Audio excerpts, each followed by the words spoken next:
Buenas noches con todos, bienvenidos, ya los veo allí conectados a los de siempre, Joyce, Neisser, Teresita,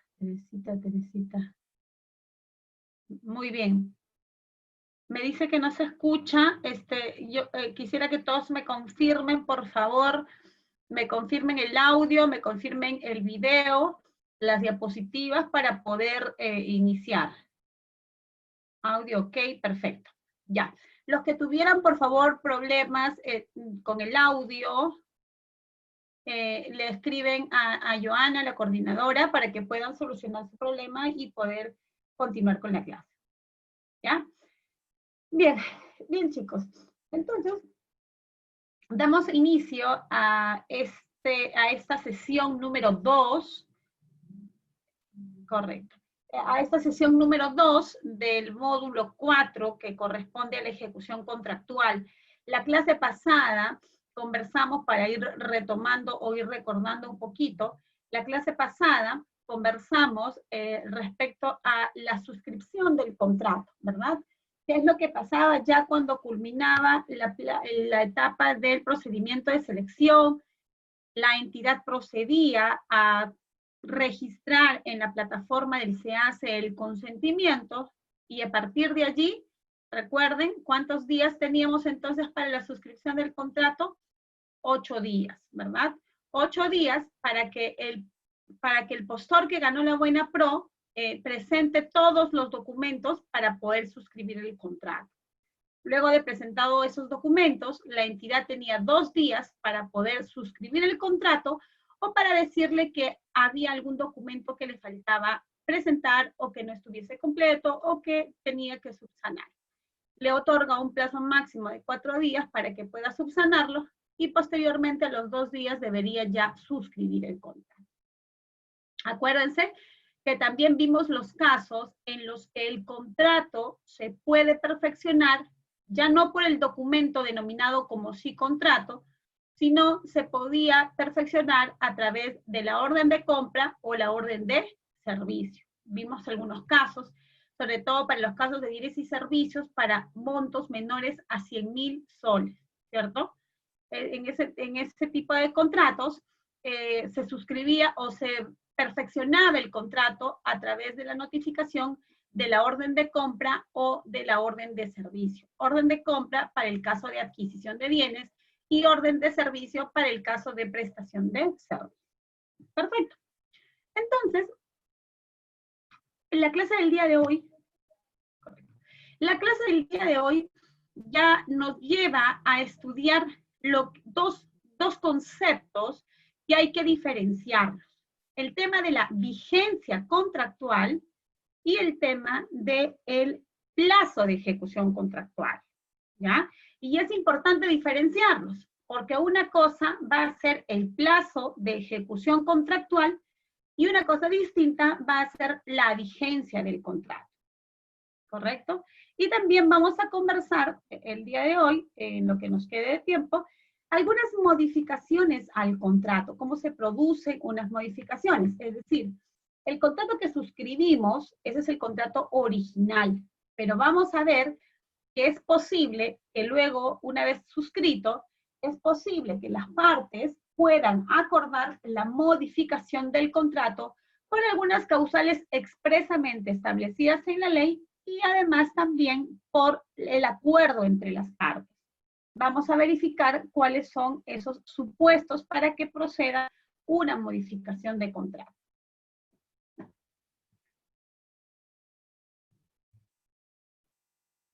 Bien, entonces, hablamos aquí primero del plazo de ejecución contractual. ¿Qué es lo que establece la norma en relación al plazo de ejecución contractual? La norma establece que el plazo de ejecución contractual, ¿sí?, se inicia al día siguiente del perfeccionamiento del contrato. Acuérdense también entonces que hemos dicho que podría ser del contrato, hablando del documento que se firma, o de la notificación de la orden de compra o de la orden de servicio. lo cierto es que de conformidad a lo que establece la norma, el inicio del plazo de ejecución contractual empieza, ¿correcto? O se inicia al día siguiente del perfeccionamiento del contrato.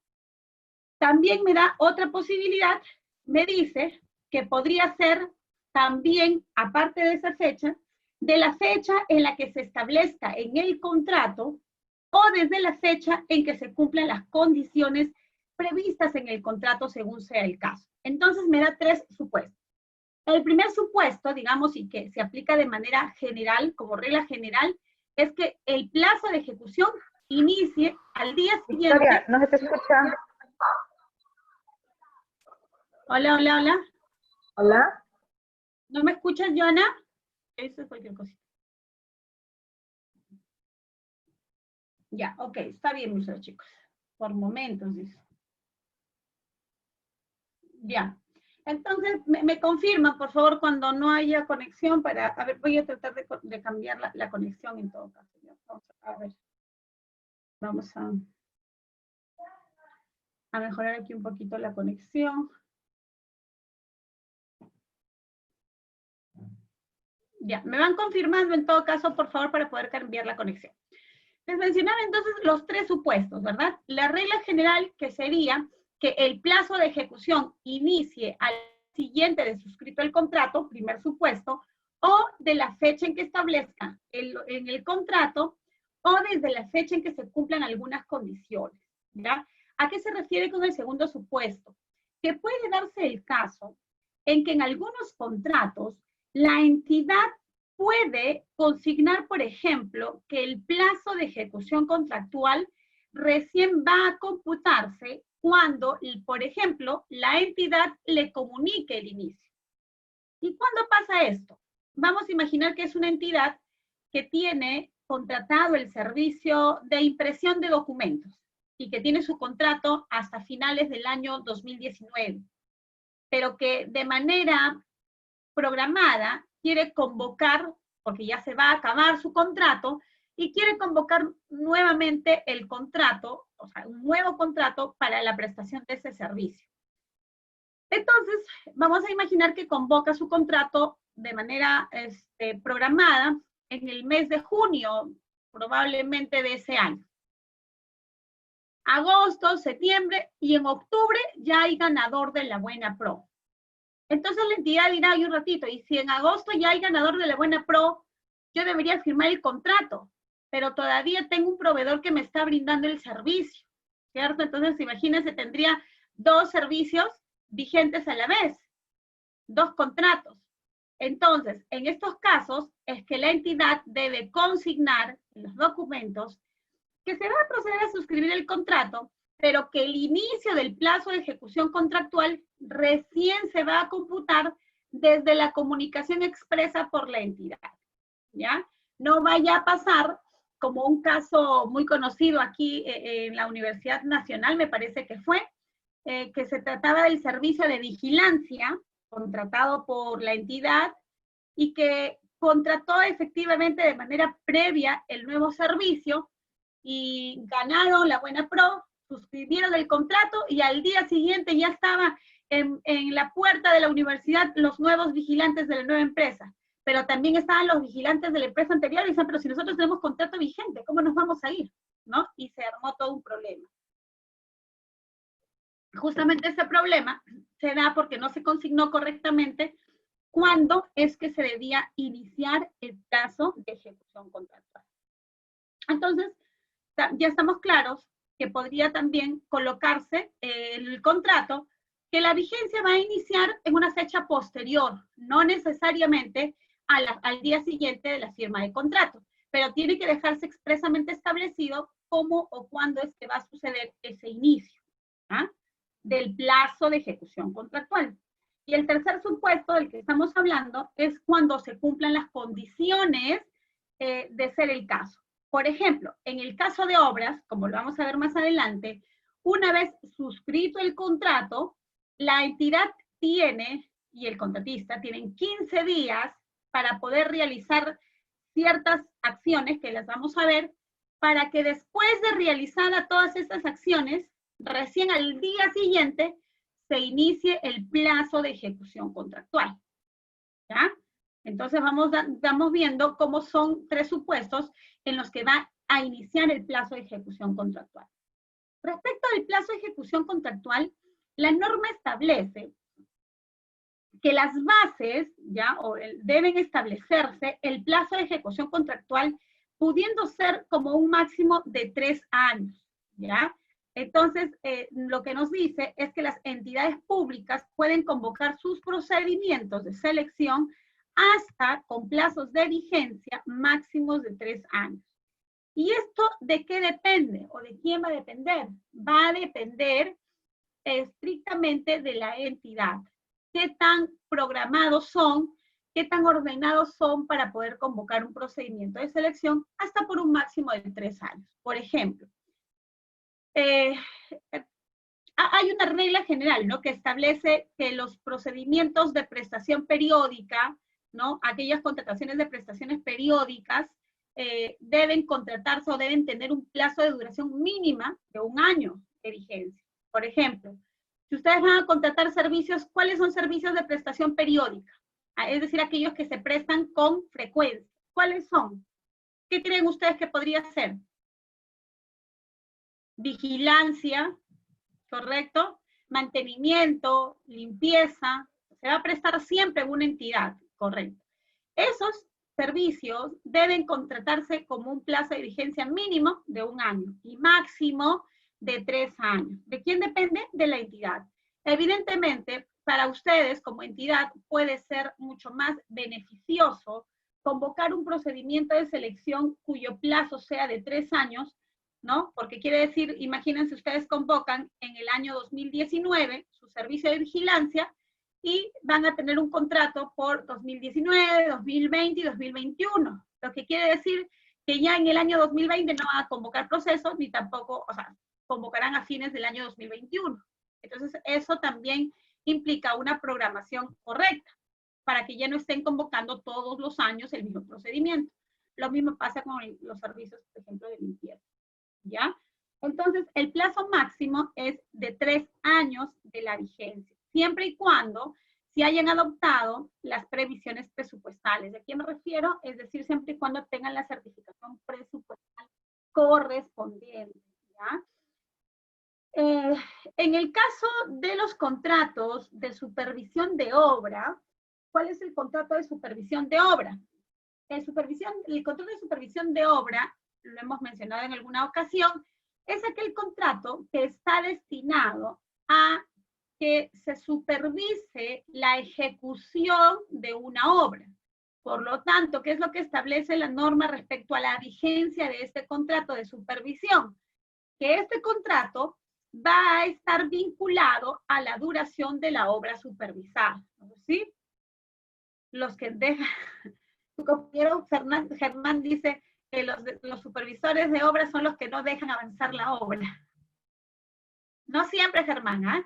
Ahora, a veces los supervisores también, o sea, son los que más cuidan a veces los intereses de la entidad, ¿no? Porque es la piedra más bien en el zapato de la entidad y el ejecutor, que a veces por allí tienen algún acuerdo un poco turbio, y más bien son estos supervisores los que justamente cumplen con su labor de supervisar la contratación, ¿no? A veces la entidad ni siquiera observa la calidad de los materiales y es el supervisor quien hace esta labor, ¿no?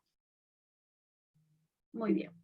Entonces, continuemos. Su compañera Melissa menciona, pero si llega a haber una falta por parte del proveedor, ¿sí se puede cancelar o debemos cumplir con el año de 3 años? No, Melissa, claro, estamos hablando de los plazos de vigencia, pero los plazos de ejecución contractual, pero evidentemente, si tú tienes un contrato con un proveedor por 1 año, por 2 o por 3 años, y este proveedor no cumple o incurre en penalidades o no cumple correctamente con sus prestaciones, tú como entidad estás facultado a poder resolverle el contrato, que es una forma de concluir anticipadamente el contrato por causas expresamente establecidas en la norma. Para ello, hay causales establecidas y un procedimiento formal que la norma, que la entidad, perdón, que la entidad debe continuar expresamente para poder resolver el contrato. Es una clase que también la vamos a ver en esta parte de ejecución contractual. Las tablets, menciona su compañero Julio. En el caso de las tablets, Julio, incluso me parece que no se llegó a suscribir el contrato, que hubo tanta presión por los medios de comunicación, que hubo bastante presión por todo este factor político, factor económico, que al final, aparentemente, según el comunicado que ha emitido el Minedu, la empresa no llegó a presentar una carta fianza que debía presentarla, y como no la presentó, entonces no se ha suscrito el contrato. Allí no se ha llegado a formalizar, se quedaron en los 8 días, correcto, no sustentaron un tema de una garantía realmente, ¿no? Entonces, como no se suscribió esa garantía, no se presentó por la empresa, no se llegaron a firmar el contrato. Más bien a mí me parece que fue un tema de presión, más que no haber podido conseguir. Yo creo que esa empresa hubiera tranquilamente podido conseguir la solvencia o las cartas fianzas que le eran necesarias, ¿no? Sino es que me imagino que ha sido un tema de presión de los medios, ¿no? Entonces, sí, pues porque al parecer hubo ahí algo, un entripado, ¿no? Simplemente queda, como no firma contrato, si es que se va a volver a convocar. Va a tener que volver a convocar. Bien, entonces continuamos. Cuando se trate de arrendamiento de inmuebles, ¿ya? El plazo puede ser, señala la norma, por 3 años, prorrogables en forma sucesiva por igual o menor plazo, ¿ya? Entonces, en el caso de los inmuebles, sí puede suscribirse el contrato por más tiempo. 3 años, prorrogables por 3 años más y prorrogables por 3 años más, etc. ¿Cierto? Eso es lo que se puede hacer en el caso de los alquileres, pero ya cuando se renueva, la entidad se reserva el derecho de poder resolver en cualquier momento el contrato.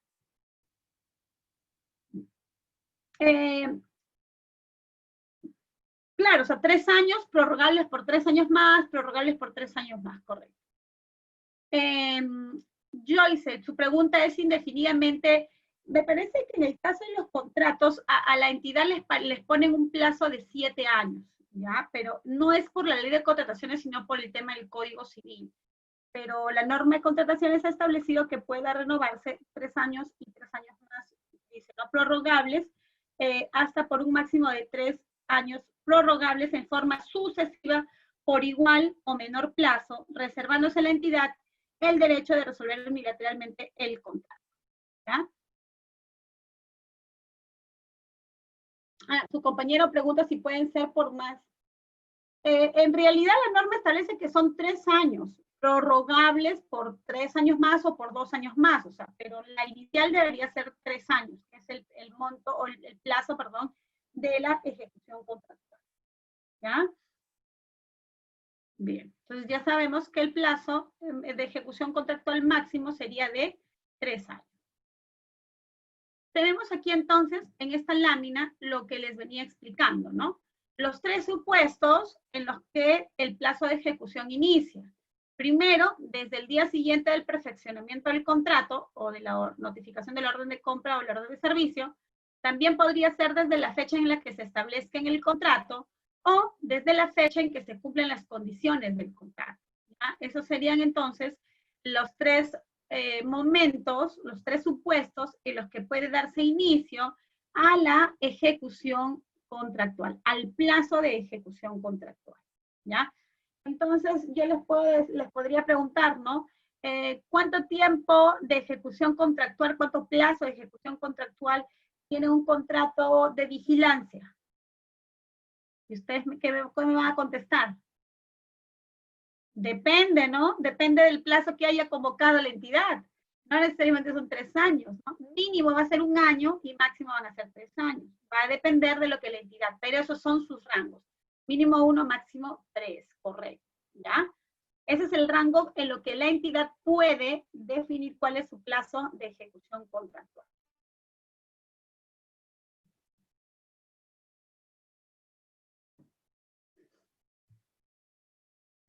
Muy bien. En el caso de la ejecución de obras, que es justamente lo que les mencionaba, mínimo un año, claro.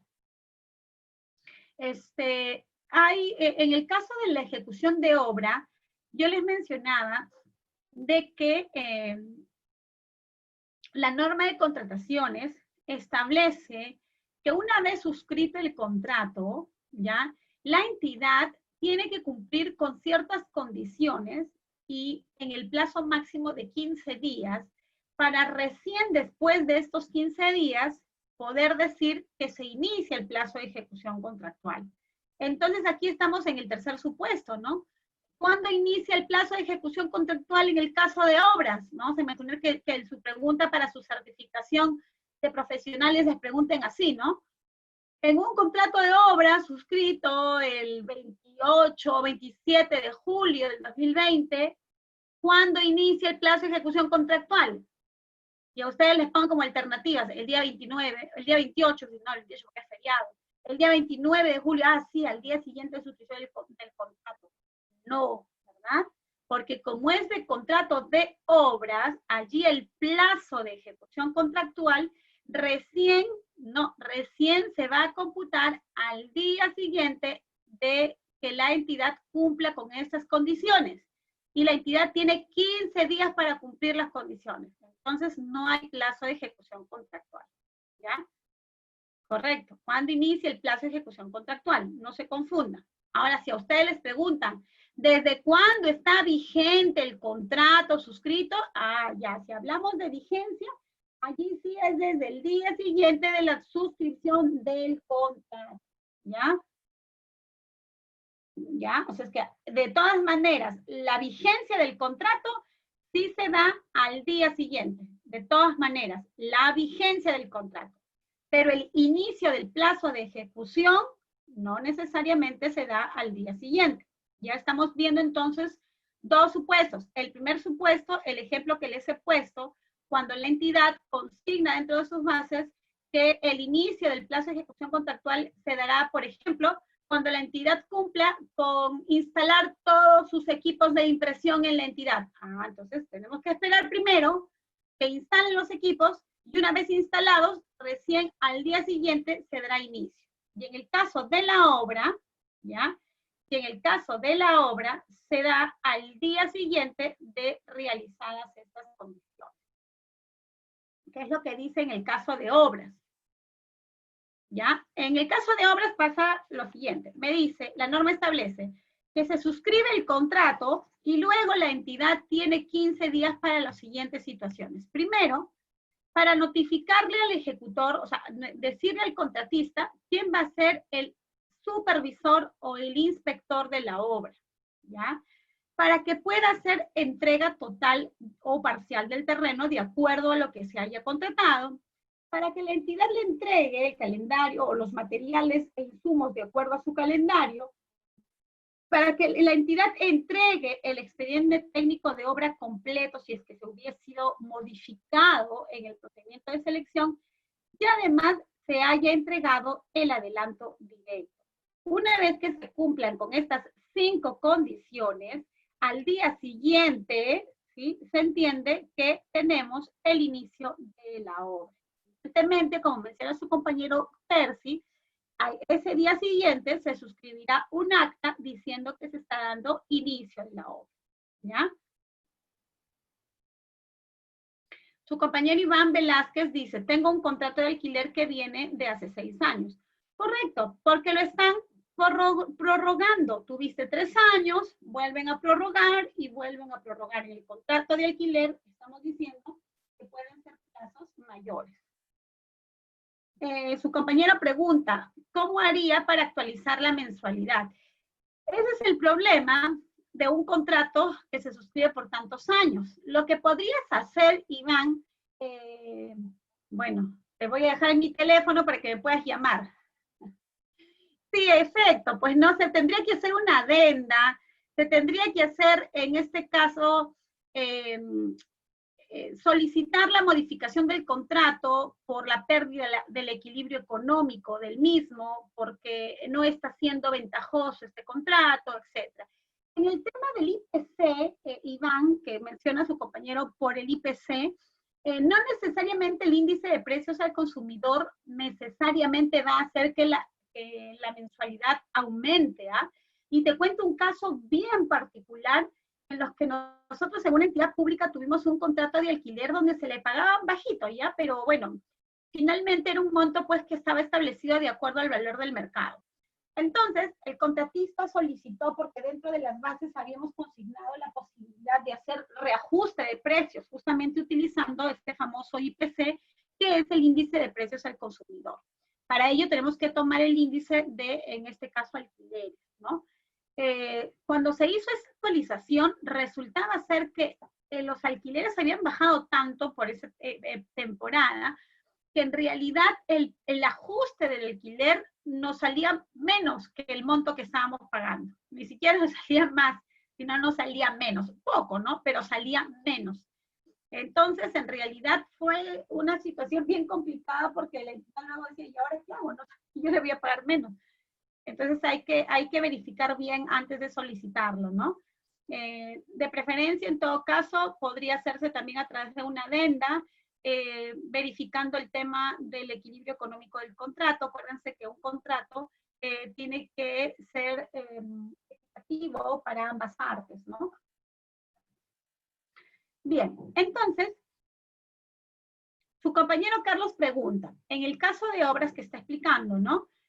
Si dentro de los 15 días no se cumple una de las condiciones, ¿qué pasa? Pues simplemente no se puede dar inicio a la ejecución del plan. ¿Y qué pasa? Vamos a ver, vamos a explicarles qué es lo que pasa, porque aquí ya hay un contrato suscrito y por lo tanto esto ya no es facultad de la entidad, esto es una obligación. Y vamos a ver que la entidad, en este caso, está digamos, obligada a realizar esta documentación, realizar estas actuaciones, porque si no el contratista podría inclusive resolverle el contrato por culpa de la entidad y cobrarle alguna especie de indemnización que le vamos a explicar cómo funciona. Bien, entonces ya sabemos que en el caso de obras, no va a iniciar al día siguiente de suscrito el contrato, la ejecución, sino es que tienen que cumplirse ciertas condiciones a cargo de la entidad, ¿cierto? Y para eso tiene 15 días. Bien, entonces aquí justamente viene en esta lámina lo que preguntaba su compañero Carlos. ¿Qué es lo que pasa si no se cumple? Pues bien, las consecuencias del incumplimiento de la entidad, de estos requisitos que acabamos de ver, que acabamos de mencionar, que sirven para el inicio de la ejecución de la obra, implica que el contratista pueda tener dos situaciones. Uno, iniciar el procedimiento de resolución de contrato. Y segundo, el contratista va a tener el derecho de solicitar una indemnización por los daños y perjuicios acreditados hasta por un monto equivalente al 5 por 10.000 del contrato por día y hasta un tope, ahí sí me consigna un tope, ¿no? Y hasta un tope de 75 por 10.000. Son unas fórmulas que se aplican para poder establecer este tema de la indemnización. Nosotros tuvimos un caso en el estudio, ya de manera particular, bien curioso, donde la entidad suscribe un contrato, el contratista de obra, el contratista había entregado las cartas fianzas, había cumplido con la suscripción del contrato, con la presentación de toda la documentación para la suscripción del contrato. Se suscribe el contrato y la entidad se supone que tenía los 15 días para poder cumplir con todas estas condiciones. Resulta que se llegan los 15 días y la entidad no le entrega el terreno al contratista. Van a hacer supuestamente una entrega de terreno y el contratista, mirando su expediente, dice, oye, un ratito, pero este no es el terreno. Las medidas, los planos que tú me has entregado me indican que este no es el terreno. Entonces la entidad le dice, bueno, sí, tiene razón, ¿no? Lo que pasa es que hubo un error en el expediente, pero vamos a hacer una modificación. Entonces el contratista le dice, no, yo no puedo cambiarlo porque ustedes me han dicho que este es el terreno se ubica en tal sitio. Entonces, parece que la entidad tenía problemas con la disponibilidad del terreno. Habían personas que habían invadido o que estaban viviendo en ese lugar donde la entidad pretendía construir una posta médica. Entonces el contratista dijo, bueno, ese no es mi problema, ¿no? Tú como entidad debiste haber tenido en cuenta que tenías problemas de disponibilidad y me deberías haber indicado para poder yo saberlo. Finalmente no se suscribió el acta de inicio porque no se entregó terreno. El contratista esperó casi 20 días más y la entidad no lo llamaba para hacer el inicio de la obra. Luego de esos 20 días, la entidad le llama y le dice, contratista, vamos a entregarte ya el terreno. Finalmente ya lo tenemos saneado. Pero el contratista nos dice, ¿no? Doctora, yo ya no quiero continuar con esa obra, porque en realidad ya vi que vamos a tener problemas, porque los pobladores que han estado viviendo por ahí no se van a quedar tranquilos. Ya me dijeron que si yo construyo allí me van a estar fastidiando y no me van a dejar construir tranquila la posta médica. Por lo tanto, yo no quiero meterme en problemas y yo no quiero construir, prefiero irme a invertir en otro sitio y yo no quiero contratar con él. No es que no quería contratar porque ya tenía un contrato. Verificamos la información que en efecto la entidad estaba fuera del plazo. Lo que hicimos fue iniciar inmediatamente el procedimiento para la resolución del contrato, siguiendo las formalidades de ley, le establecimos un plazo, se resolvió el contrato y luego nos fuimos a un proceso arbitral para conseguir que un árbitro, un tribunal arbitral, declarara consentida la resolución del contrato y que además la entidad nos debía indemnizar por no haber cumplido esos requisitos dentro de los 15 días. Evidentemente la entidad también interpuso una contrademanda y nos dijo que quien resolvía el contrato eran ellos, porque nosotros no habíamos querido recibir el terreno y que iba a ejecutarnos las garantías. Nos fuimos a un proceso arbitral y felizmente, pues porque teníamos la razón, el tribunal resolvió diciendo que el contrato resuelto por el contratista era el que estaba correcto y que en este caso se hacía acreedor de la indemnización por parte de la entidad porque fue la entidad quien no cumplió con estos requisitos dentro de los 15 días, ¿ya?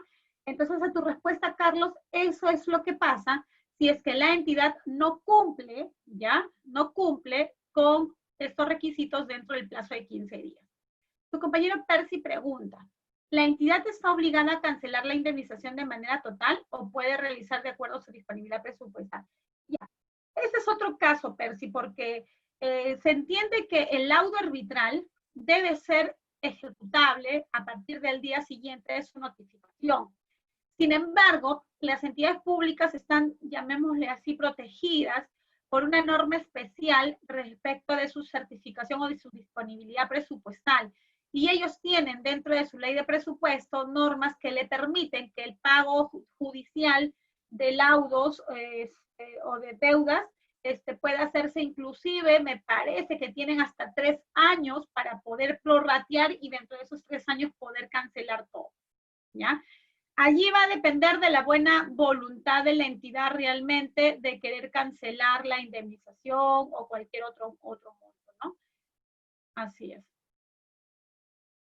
Sí, exacto, Percy. Casi todas las entidades utilizan ese criterio, pero también es factible acudir al Poder Judicial para que sea el Poder Judicial quien ordene el pago inmediato, pues, ¿no? Y o inclusive hasta el embargo de algunas cuentas que sean embargadas.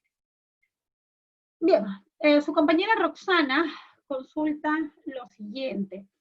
En caso la contratista no pueda iniciar dentro de los 15 días, ¿se puede llegar a un acuerdo de ampliación de plazo de inicio? Muy bien, Roxana, esa es otra situación. Pero acuérdate, Roxana, que en estos 15 días ya no hay nada que el contratista le falte hacer. ¿A qué me refiero? Que el contratista ya cumplió con todo. El contratista, para suscribir un contrato de obra, y por eso es que se justifica la indemnización, porque para suscribir un contrato de obra, el contratista ya presentó todo. O sea, ya presentó garantías, ya presentó sus calendarios, los documentos de sus profesionales, ya presentó todo. a la única que le falta realizar ciertas situaciones es a la entidad. Entonces, no podría darse el caso que sea el contratista el que le falte realizar alguna situación. Ahora, lo que establece la norma sí es que podría pasar lo siguiente. Vamos a imaginar, dentro de esos 15 días, no se puede iniciar la obra, pero por causas ajenas, digamos, al contratista, ¿no? Y la norma me da dos supuestos. Primero, me dice, han pasado esos 15 días, pero la entidad todavía no puede designar quién es el supervisor o quién es el inspector en la obra. ¿Y por qué? Porque, por ejemplo, la entidad ha convocado su proceso para el supervisor de obra, pero ha quedado desierto. Y no hemos tenido un supervisor y no tengo un inspector. Recordemos las diferencias entre supervisor e inspector. Supervisor es aquel profesional contratado específicamente para la supervisión de la obra. Inspector es un profesional que pertenece a la entidad, que trabaja dentro de la entidad, pero que va a ser designado para poder supervisar la obra en tanto no exista todavía un supervisor, ¿ya? Entonces, la entidad ha convocado su proceso para el supervisor, pero le ha quedado desierto. Entonces, como uno de los requisitos para el inicio del plazo de la ejecución de obra es que la entidad haya dicho quién es el supervisor y no se puede cumplir con ese requisito, en este caso, la norma permite la posibilidad de que el plazo de ejecución sea diferido. ¿A qué se refiere con diferido? Es decir, vamos a suspender por un tiempo, vamos a diferir el inicio del plazo de ejecución de obra, ¿ya? Que es distinto a un tema de ampliación de plazo.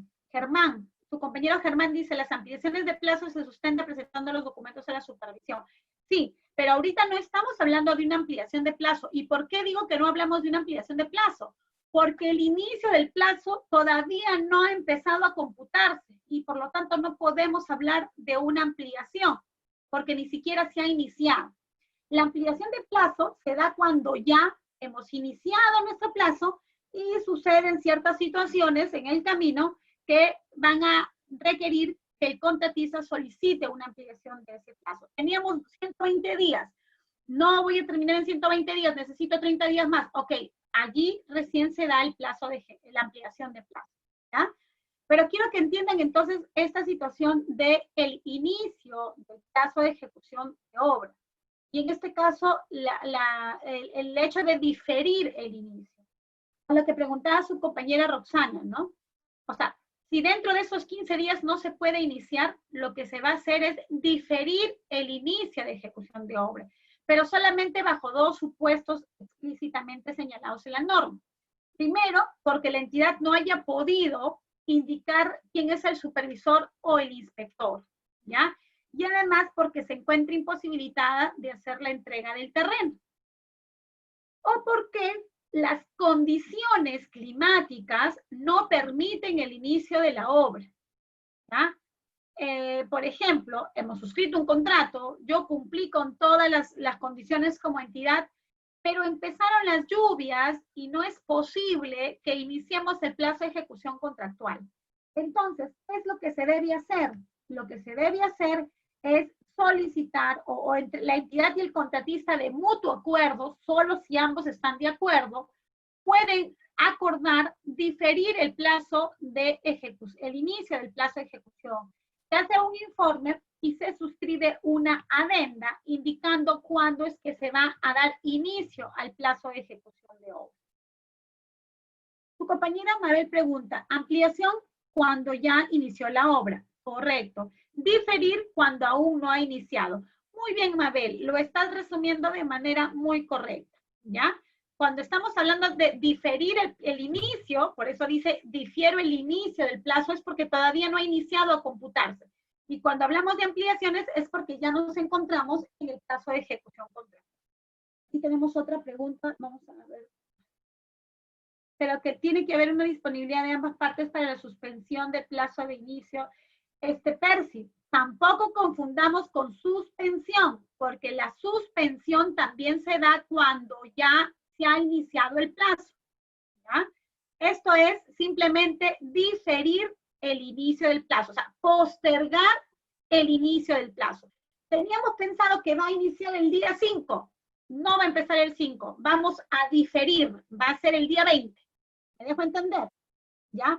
No hablamos de suspensión de plazo porque todavía no estamos computando plazo. Lo mismo que la ampliación.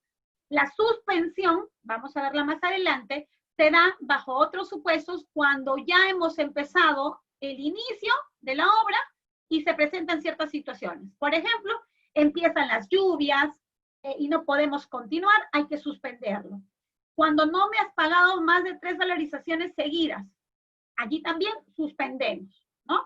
Hay otro supuesto, pero ya iniciamos el plazo. Así es que no confundamos el diferir el inicio del plazo de ejecución de obra ni con ampliaciones de plazo ni con suspensiones de plazo, porque ambas figuras se dan ya cuando se ha empezado a computar el plazo de ejecución de obra.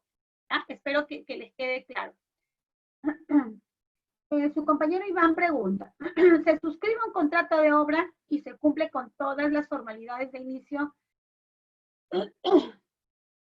de plazo de ejecución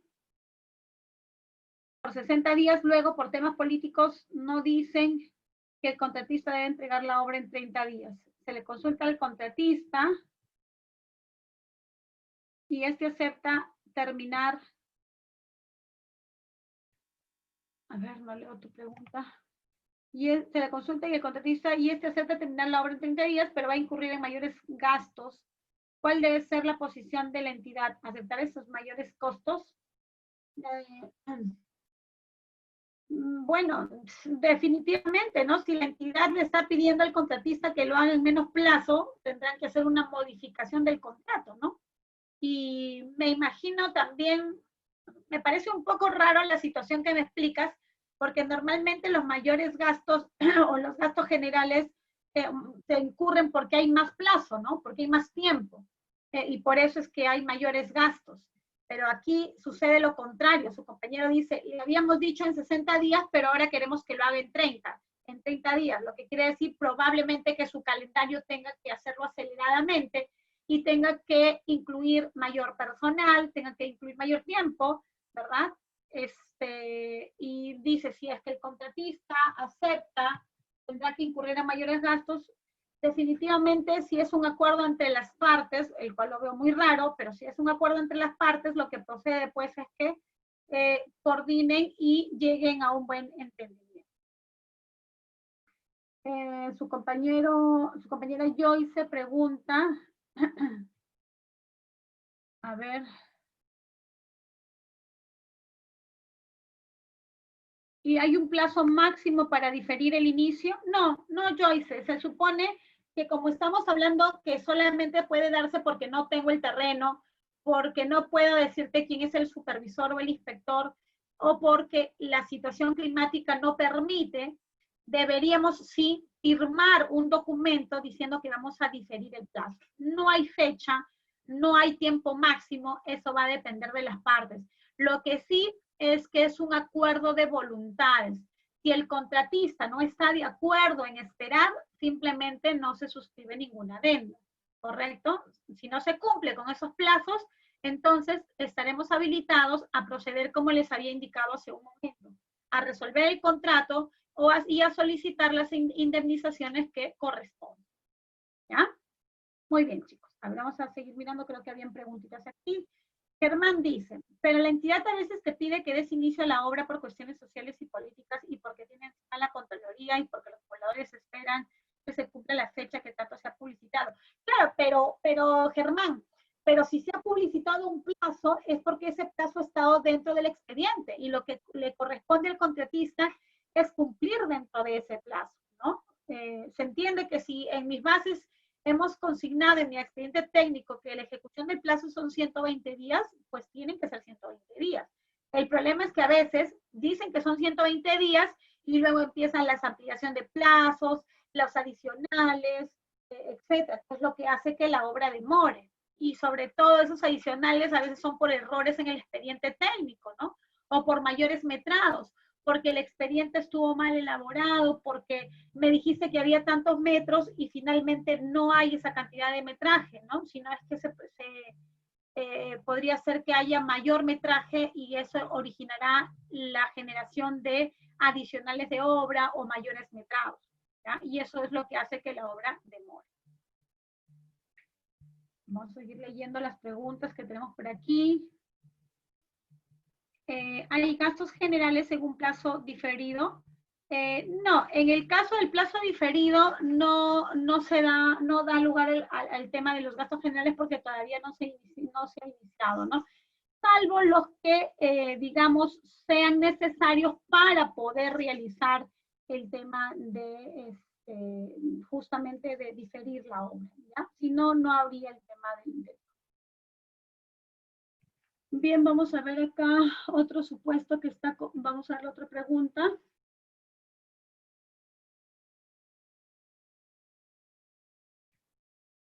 Hacer dobles turnos, menciona su compañera, claro. Dice, su compañero pregunta, en las plazas diferidos sí hay reestructuración de presupuestos. Claro, porque tendría que probablemente realizar nuevamente toda mi estructura, todo mi calendario, ¿no? Su compañero Cristian ha enviado una información, no sé de qué se trate, Cristian, si nos indicas de qué se trata tu consulta o el documento que has enviado, sería bueno. Ya, su compañero César pregunta. En la ampliación de días del proyecto en ejecución, los gastos corren por la contratista y aparecen en el camino. Claro, en el caso de la ampliación de plazo, en el caso específicamente de obras, recuerden que procede, la norma establece que una ampliación de plazos le da al contratista el derecho de reclamar los mayores gastos generales y los costos directos debidamente acreditados, ¿no? Pero eso ya es propio de la norma. Su compañero Carlos pregunta, ¿la pandemia generó suspensión o paralización? Correcto. La pandemia lo que generó fue una paralización, porque la suspensión es un acto consensuado, es decir, las partes deben acordar que ese plazo se ha suspendido. De lo contrario, la suspensión no puede ser unilateral. Por lo tanto, en una relación contractual donde una parte es la entidad y la otra parte es el contratista, la entidad no puede decidir unilateralmente que sea suspendido el plazo. Lo que sucedió allí fue un caso fortuito, una fuerza mayor, que originó que exista una paralización en la ejecución de la obra no imputable al contratista. Por eso es que en el caso de obras, la directiva 05 del OCE establece que durante todo ese tiempo lo que corresponde es una ampliación de plazo. En igual sentido, los decretos que se emitieron para el caso de bienes y servicios, me parece que fue el 103, el decreto supremo 103, que también se establece que en el caso de bienes y servicios se debe solicitar la ampliación de plazo, ¿tá? En el caso, Carlos, de las obras, claro, incluso se están reconociendo los gastos generales incurridos durante la paralización, adicionalmente a los costos que tengan que ver con la implementación del COVID e inclusive con el reinicio de las obras, ¿ya? Claro, en todos ha generado mayores presupuestos, de todas maneras. Bien. Avancemos entonces, muchachos, y no nos vamos a quedar solamente en este tema de aquí. Entonces, respecto del plazo de ejecución contractual, estamos mencionando, aquí dice, ¿no? Cuando se produzcan eventos no atribuibles a las partes que originen la paralización de la ejecución de las prestaciones, estas pueden acordar por escrito la suspensión del plazo de ejecución contractual hasta la culminación de dicho evento sin que ello suponga reconocimiento de mayores gastos generales o costos directos según corresponda al objeto de la contratación, salvo aquellos que resulten necesarios para viabilizar la suspensión. Reiniciado el plazo de ejecución, corresponde a la entidad comunicar al contratista la modificación de las fechas de ejecución respetando los términos en que se acordó la suspensión. lo que les mencionaba hace un momento, ¿no? La suspensión es una figura que solamente procede cuando ambas partes estén de acuerdo en ello, ¿ya? Ahora, como acaban de leerlo conmigo en la lámina, muchos dicen que la suspensión me genera perjuicios porque no me van a reconocer los gastos generales. Claro, la norma dice, ¿no? No se van a reconocer los gastos generales ni costos directos, salvo, dice, salvo aquellos que hayan sido necesarios para que se produzca la suspensión, pues, ¿no? Vamos a imaginar que estamos en plena obra y empiezan las lluvias y me dice, pues, la entidad, oye, ¿sabes qué? Por más que querramos, se va a perder material, se va a perder todo lo que se está haciendo, se puede malograr la maquinaria, ¿por qué no mejor suspendemos? El contratista le podrá decir, ok, pero al menos me vas a tener que reconocer los gastos generales o los costos directos que se hagan posible para viabilizar esa suspensión. Yo tengo que hacer que mi personal regrese, tengo que desarmar mi campamento, tengo que bajar mi maquinaria, etc., ¿no? Todos esos costos sí podrán ser reconocidos por la entidad en una suspensión de plazo. Bien, estos son los artículos que encontramos respecto a la suspensión de plazo. Y, por ejemplo, la suspensión de plazo es una figura que solamente la encontramos dentro del capítulo especial de obras, es decir, que está pensada solamente para la ejecución de obras. Sin embargo, debido a la coyuntura actual por este tema de la pandemia, inclusive el OCE emitió algunos comunicados indicando que las partes en los contratos de bienes y servicios también podían utilizar esta suspensión de plazo en los contratos de bienes y servicios donde se haga necesaria pues esta suspensión, ¿no? Muy bien.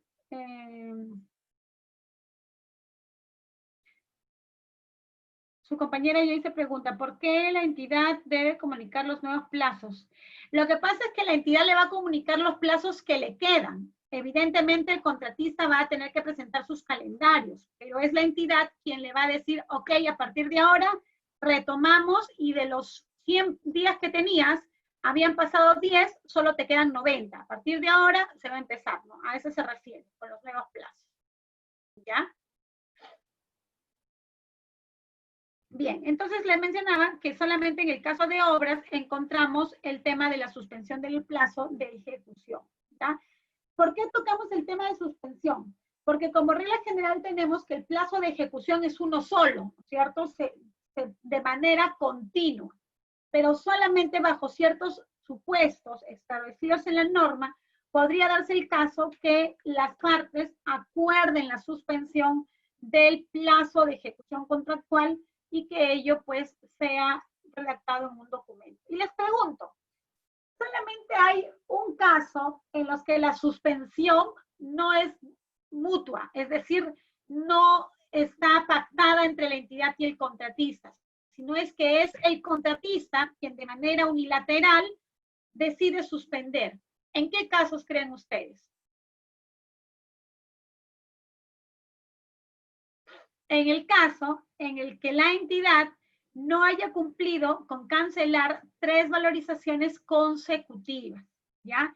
En ese caso no se necesita que la suspensión sea aceptada por la entidad, porque es el contratista quien va a realizar la suspensión de manera unilateral porque la entidad no está cumpliendo con cancelar. Entonces se tienen que cumplir estos supuestos, tienen que ser 3 valorizaciones consecutivas y además la entidad, el contratista tiene que iniciar un procedimiento pidiéndole a la entidad de que por lo menos pague una valorización dentro del plazo máximo de 10 días, ¿no? Si es que en este plazo no se cumpliera, allí recién el residente tiene que anotar la suspensión en el cuaderno de obra, ¿ya? Y ahí sí, esa suspensión va a dar lugar al pago de mayores gastos generales variables directamente vinculados al tema de la suspensión del contrato. ¿Ya? Bien. Hablemos también, de acuerdo a esta clase que nos tocaba el día de hoy, un poco en relación a las garantías. Como hemos estado viendo el tema de la suscripción del contrato, hemos mencionado en la clase anterior que se requerían ciertos requisitos para que se suscriba el contrato. Uno de esos requisitos es la presentación de las garantías. ¿Y qué son las garantías? Las garantías son mecanismos jurídicos que sirven de respaldo para que la entidad pueda en algún momento protegerse o resarcirse de algún posible incumplimiento por parte del contratista. ¿Ya? Es decir, la entidad no va a perder, pues, ¿no? Siempre voy a decir lo siguiente. Cuando el contratista es el que incumple, la entidad tiene muchas posibilidades para poder resarcirse de ese perjuicio, ¿no es cierto? ¿Qué es lo que hace la entidad? Lo primero es que le cobra penalidades, le ejecuta garantías, le resuelve contrato, lo envía al Tribunal de Contrataciones para que lo sancione, ¿cierto? Mientras que el contratista, si es que es la entidad la que no cumple, lo único que puede hacer por allí en algunas situaciones, específicamente en el caso de obras, que está regulada así, es pedir la indemnización cuando no cumple los requisitos para el inicio del plazo de ejecución de obra. ¿Ya? Porque después no le puede poner penalidades, no tiene garantías para ejecutarlas, no lo van a mandar al Tribunal de Contrataciones para que lo sancione, ¿cierto? Bien, entonces, su compañera segunda dice es que la casa nunca pierde. Claro, pues es que es el Estado, ¿no? El Estado tiene que protegerse de alguna forma. Bien, entonces para esa protección es que la entidad solicita la emisión de garantías. Esas garantías tienen la finalidad de proteger, resarcir o asegurar el cumplimiento de las obligaciones asumidas por el contratista. Tu compañera Diana nos hace una consultita, a ver, vamos a leerla, por favor, un ratito. Dice, doctora Victoria, una consulta, tenemos un servicio de vigilancia que por el tema de la pandemia se suspendió a 3 sedes de servicio y una sede se redujo el número de puestos a 3. Ahora resulta que la suspensión en las 3 sedes continúa, pero aquellos puestos que se redujeron se vuelven a necesitar para que todos los puestos sean cubiertos, tal y como se estableció en el contrato original. ¿Corresponde realizar reducción y después adicional? Claro, lo que pasa es que aquí tendrías que analizar, Diana, cada caso en concreto, porque tendrías que ver si es que es procedente la reducción, porque yo creo que en el contrato de vigilancia, y solamente para ser bien precisa, porque realmente estamos en otro tema, me parece que no le pagas al contratista por puestos de trabajo. Tú al contratista le pagas un monto completo para que él pueda realizar toda la contratación. O sea, no está necesariamente vinculada con la cantidad de vigilantes que tenga. Por ejemplo, vamos a imaginar que son 10 vigilantes y tú le pagues 100.000 soles mensuales. No significa que cada vigilante le valga 10.000 soles, ¿no? A eso, entonces hay que verificar si es que en realidad procede el tema de la reducción o es que de preferencia se tendría que hacer una modificación contractual que no necesariamente sea una reducción ni una adicional, sino que sean otras modificaciones al contrato, ¿no? Bueno, pasamos entonces. Ya, listo, chicas. Entonces avanzamos con el tema de las garantías. Su compañera Joyce pregunta, ¿la entidad solicita garantías adicionales para acordar la suspensión? No, no hay garantías por la suspensión, para nada, no se presentan. Las garantías únicamente se presentan para la firma de contrato, ¿ya? Por eso que estamos retomando y estamos diciendo que estas garantías se presentan para la firma de contrato cuando es la garantía de fiel cumplimiento o existe una garantía que se solicita ya cuando se ha suscrito el contrato, que sería la garantía por adelantos, ¿ya? Que en el caso de obras se da dentro de los 15 días de haberse suscrito el contrato. Ya, bien. Vamos ahorita a conversar de la garantía, entonces. La garantía, entonces, es ese documento, les decía, es un mecanismo jurídico emitido por las empresas del sector financiero, del sistema financiero, y que sirven para garantizar una obligación, ¿ya? Compensan a la entidad por posibles incumplimientos, ¿no es cierto?, de cualquier incumplimiento por parte del contratista, y además también sirven para asumir excepcionalmente el pago de penalidades, ¿ya?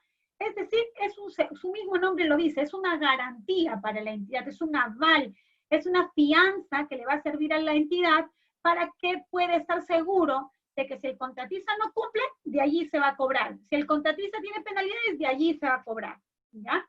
¿Qué es lo que contiene la garantía? La obligación garantizada, de acuerdo a lo que establece la norma, es la correcta ejecución o el cumplimiento de la prestación.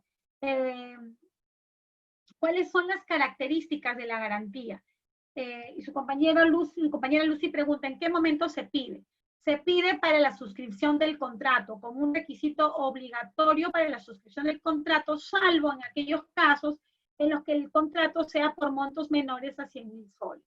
¿Ya? En esos casos no es necesario presentar una carta fianza. ¿Cuáles son las características de la carta fianza? La carta fianza son incondicionales, solidarias, irrevocables y de realización automática en el país a los 3 días hábiles de solicitado. En este caso, su compañera Lucy le pregunta, ¿qué contiene la garantía? La garantía es un documento, les volví a indicar, emitido por una empresa del sistema financiero que establece un monto del 10% del contrato y que se lo da, digamos así, a disponibilidad de la entidad a su solo requerimiento. Vamos a imaginar, ustedes suscriben un contrato, y eso tiene que ver con sus características, suscriben un contrato y le entregan a la entidad una carta fianza, una garantía de fiel cumplimiento por el 10% del contrato. Al día estamos en la ejecución contractual y de pronto ustedes no cumplen o ustedes tienen retrasos y la entidad le dice al banco, ¿sabes qué? Necesito que me ejecutes esa garantía porque la entidad no ha cumplido con sus obligaciones contractuales. El banco no tiene absolutamente nada que reclamar ni nada que preguntarle a ustedes como proveedores. O sea, el banco no te va a decir, oye, me están pidiendo la ejecución, la ejecuto tu garantía, o sea, le doy el dinero a la entidad, no tiene nada que hacer porque justamente son irrevocables, ¿ya? Es decir, no se pueden revocar. Al simple pedido de la entidad se tiene que ejecutar. El contratista no le puede explicar al banco diciéndole, no, lo que pasa es que se han equivocado, no me deberían ejecutar, etc. Al banco no le interesan los fundamentos del contratista. Simplemente, si la entidad se lo pide, debe proceder con la ejecución. Su compañera Lucy pregunta, ¿la carta fianza es sinónimo de garantía? Sí, la carta fianza es un tipo de garantía, Lucy, ¿ya? ¿Cuáles son los tipos de garantía? Puede ser una carta fianza o una póliza de caución, ¿ya? Percy pregunta, ¿es obligatorio que se redondee al 10% de la garantía? ¿Se puede pasar unos cuantos soles? Sí, en realidad tiene que ser por el 10% y algunas entidades bancarias prefieren redondearlo, ¿no? No hay problema, mientras esté por el 10%, no hay problema. Emitidas, sí, Germán, tienen que ser emitidas por las entidades del sector financiero o por bancos reconocidos por la SBS o por entidades que estén reconocidas por la SBS para la emisión de las cartas fianzas.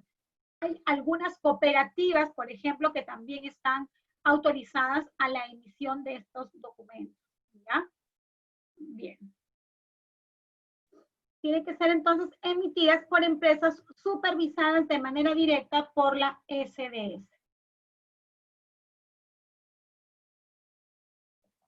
Correcto. Aquí como lo pueden verificar en la NARI, ¿no? Emitidas por empresas supervisadas directamente por la SBS y autorizadas por eso.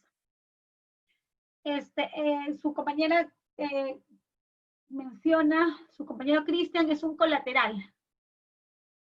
Un pagaré puede servir como garantía, no, Neisser, solamente la carta fianza o la póliza de caución. Su compañera Lucy pregunta, ¿siempre es el 10%? Sí, es el 10% del contrato. Bien. Y verificadas por su originalidad en el Banco de la Nación. No, no solamente en el Banco de la Nación, Leicester, tiene que ser verificadas en la entidad que las ha emitido, pues ellos son los que tienen que dar la veracidad del documento. Las cartas fianzas tienen que estar vigentes por el mismo plazo del contrato. Si tu contrato es de 3 años, tu carta fianza tiene que estar vigente por 3 años. Vamos a imaginar que para la presentación de tus documentos, tú presentas tu carta fianza y tiene vigencia de 1 año. Te pueden aceptar, pero te vas a comprometer a renovarlas periódicamente de forma tal que tu obligación es que esté vigente durante todo el contrato. Si tú no renuevas dentro del plazo antes de que se venzan esas cartas fianzas, la entidad también puede ejecutarte la garantía sin necesidad de que hayas incurrido en penalidades por el simple hecho de no haberla renovado oportunamente. Su compañera Lucy pregunta, ¿significa que si no cumplen el Estado sí o sí se cobra el 10%? Claro, se puede cobrar, por ejemplo, cuando veamos el tema de la resolución del contrato, vamos a ver que vamos a mirar que la entidad le resuelve el contrato al contratista por incumplimiento del contratista. Lo que hace la entidad es quedarse con ese 10%, porque le ejecuta la garantía. Con pregunta, si es que la garantía tiene un costo, sí. El banco evidentemente te va a cobrar un costo administrativo por emitirte la garantía. Eso corre por cuenta del contratista. Su compañera Marfi tiene aquí una consulta, a ver, para poder verla.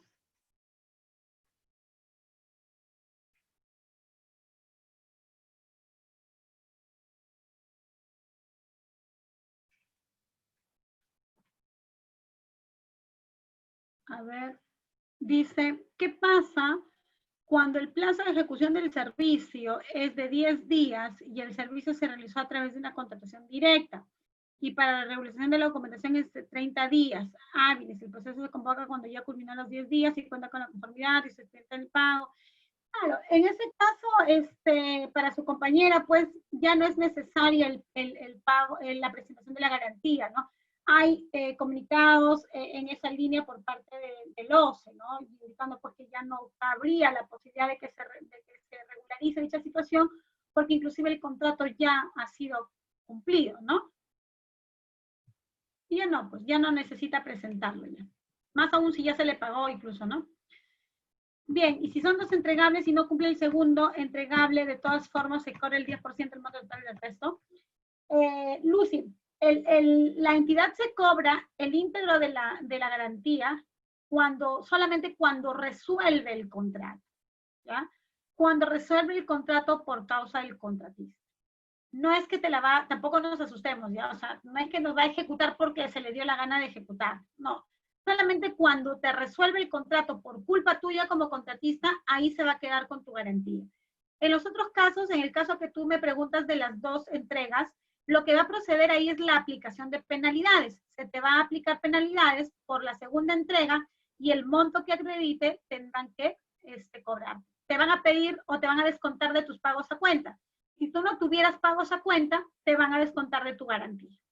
¿Ya? Eso lo vamos a ver más adelante también cuando veamos penalidades. Su compañera Elizabeth pregunta, ¿en qué caso se presenta una carta fianza o una póliza de caución? No, no es solamente para obras. Las cartas fianzas, la garantía puede ser una carta fianza o una póliza de caución. ¿De qué va a depender? De lo que pida la entidad. La entidad en sus documentos tiene que consignar qué es lo que necesita. Si pide una carta fianza o una póliza de caución, lo que la entidad decida. Si les piden carta fianza, será carta fianza. Si les pide póliza de caución, será póliza de caución. En todos los contratos, ¿ah? Bienes, servicios, obras, consultorías, etc. ¿Ya? Con el 10%. Bien, avanzamos. Aquí tenemos entonces las garantías que se pueden presentar. ¿Qué tipos de garantías tenemos? La de fiel cumplimiento, que es la que hemos estado hablando, que tiene un porcentaje del 10% del contrato. ¿Qué otra garantía tenemos? Tenemos las garantías por prestaciones accesorias. ¿Ya? ¿Cuál es el monto de la garantía por prestaciones accesorias? Igual, el 10% del monto de esa prestación accesoria.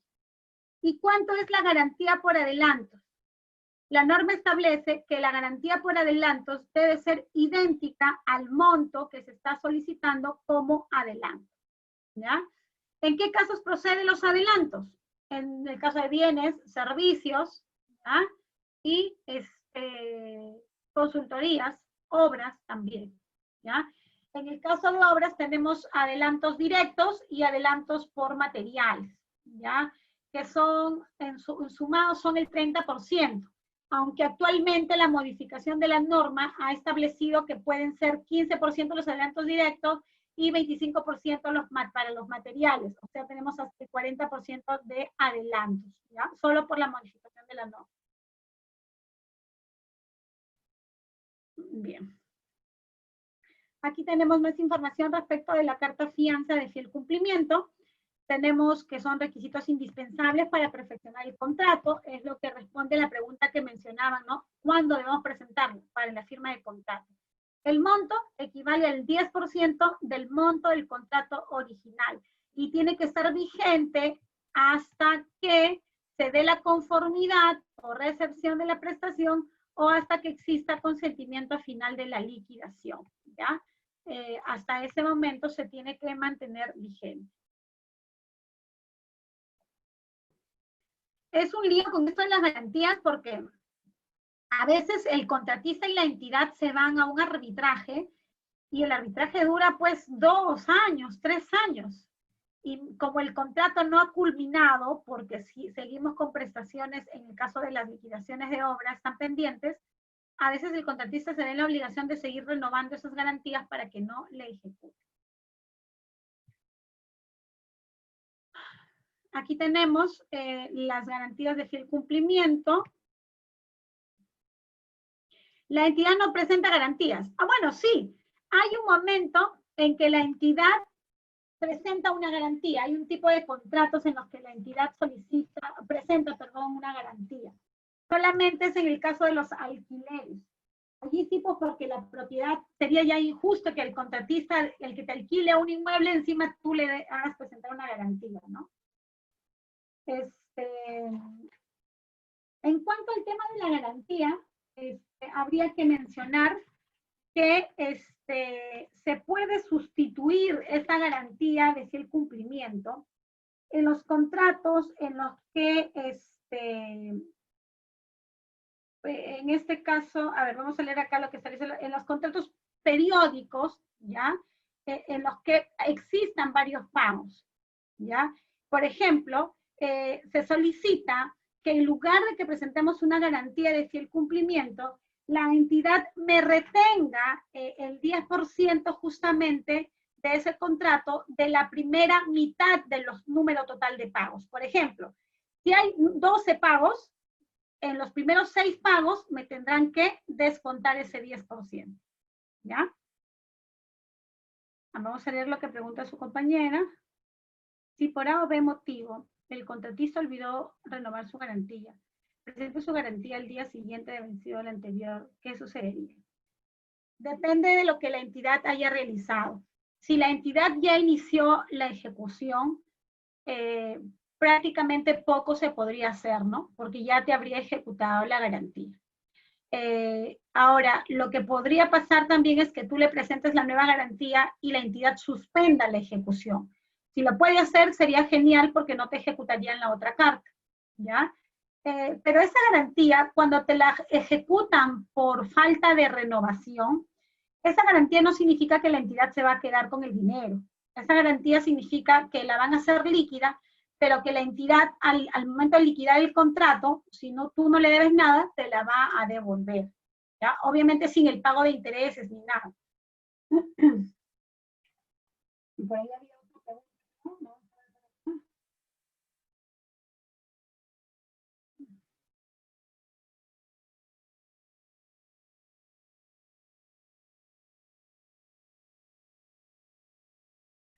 Ok. En el caso de las MIPES, tenemos que la norma establece lo siguiente. Miren, 149.4 del reglamento. En los contratos periódicos, que es lo que tenemos aquí en la lámina, en los contratos periódicos de suministro de bienes o de prestación de servicios en general, así como en los contratos de consultoría en general, de ejecución y consultorías de obras que celebren las entidades con las micro y pequeñas empresas, ¿ya?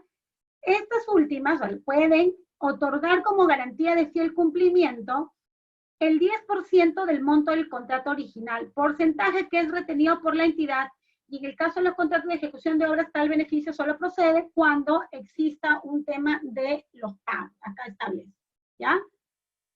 Entonces, en el caso de tu consulta, Percy, en el caso de las MIPES, siempre y cuando se trate de contratos periódicos. ¿A qué me refiero con contratos periódicos?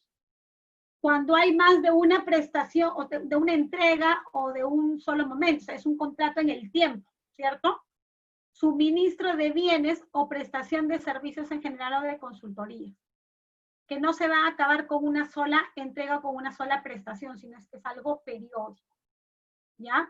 Se puede solicitar, se le puede decir a la entidad, no te voy a presentar una carta fianza, pero sí te autorizo a que me descuentes de la primera mitad de los pagos prorrateadamente el 10% que equivale a la garantía.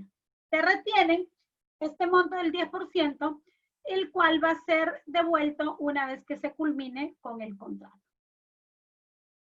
¿Ya?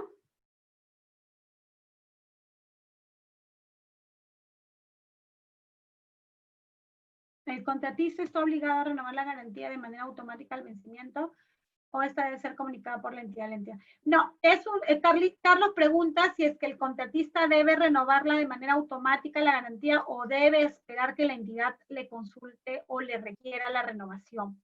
Es responsabilidad del contratista, ¿ya?, mantener vigente la carta fianza. Por lo tanto, la entidad no tiene obligación de requerirla, siendo estrictamente responsabilidad y obligación del contratista, ¿ya? Es su obligación.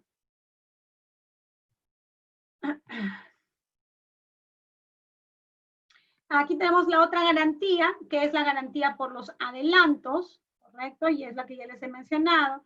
En el caso de la garantía por los adelantos, tenemos que el monto tiene que ser por el mismo monto que esté solicitando la garantía, ¿ya? ¿Cuándo se va a entregar estos adelantos? En la oportunidad que se haya establecido en las bases. Quiere decir que si en las bases no se ha establecido que van a haber adelantos, entonces no va a ser procedente la entrega de adelantos. En el caso de los bienes y servicios, el adelanto puede ser hasta el 30%, y en el caso de obras también el 30%, pero 10% para el adelanto directo y 20% para los materiales e insumos. Acuérdense que actualmente hay una modificación diciendo que puede ser inclusive el 15% por directos y el 25% para materiales.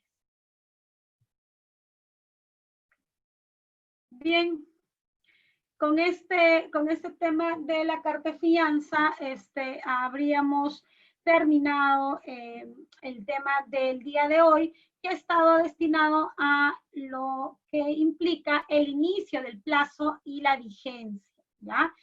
Acuérdense entonces, ya para ir cerrando el tema, acuérdense por favor, regresando a lo que estuvimos tocando, es que una cosa diferente es el plazo de ejecución contractual y cuando hablamos de la vigencia, ¿ya? ¿Desde cuándo está vigente un contrato?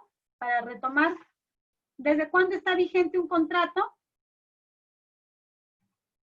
Perfecto, al día siguiente de su firma, ¿no es cierto? Desde el día siguiente del documento. Perfecto. Ahí sí, no cabe otra posibilidad. El contrato está vigente desde el día siguiente en que se suscribe. Perfecto, desde el día siguiente en que se perfecciona. En cambio, cuando hablamos del plazo de ejecución, allí sí tenemos hasta 3 posibilidades, ¿no es cierto? ¿Cuáles son esas 3 posibilidades? Que sea al día siguiente, o desde la fecha en que se haya establecido en las bases, o desde que se hayan cumplido las condiciones estrictamente establecidas. Muy bien.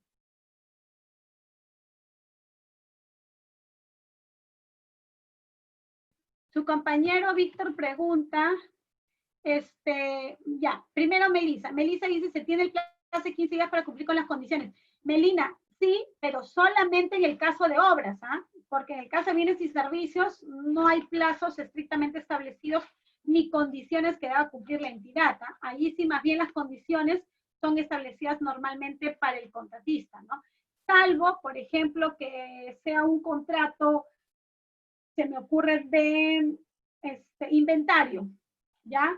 Y yo digo que el plazo de ejecución van a ser 6 meses, pero el plazo va a iniciarse desde que yo como entidad cumpla con entregarle al contratista la relación de los bienes que tengo inventariados. Entonces, vamos a imaginar que se suscribe el contrato, a partir del día siguiente ya está vigente, pero los 6 meses que él tiene para la ejecución no pueden contabilizarse, sino hasta que yo como entidad le entregue esa relación de bienes para que él pueda iniciar su plazo, ¿ya? Entonces, ahí no hay un plazo fijo como en el caso de obras, que sí se establece que son 15 días para que se cumplan con esas obligaciones, ¿ya? Muy bien. Sí, Melina, en el caso de bienes y servicios, en todos la vigencia es al día siguiente, pero el inicio también podría darse como te estoy mencionando, podría darse como una condición, ¿ya? Bien, ¿alguna otra consulta?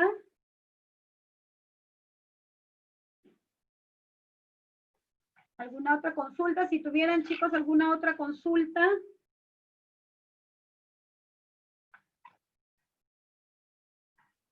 Bien, si no, para ya dar por concluido el contrato no, la clase.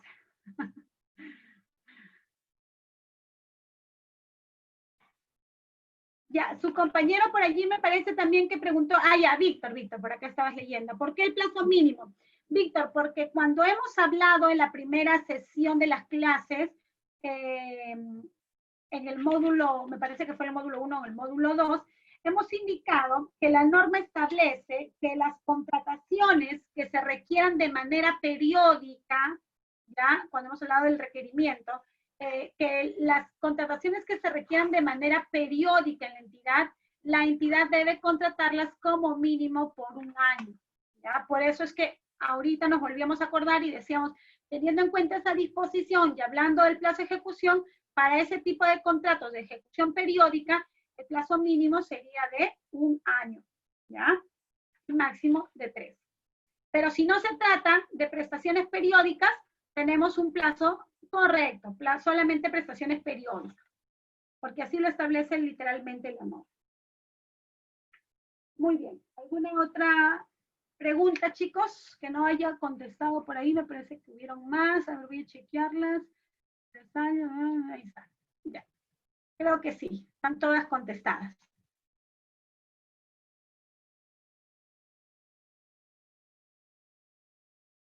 Sí, Cristina pregunta, tengo un alquiler 3 años, ¿podría seguir siguiendo adendas? Sí, prorrogables por periodos iguales.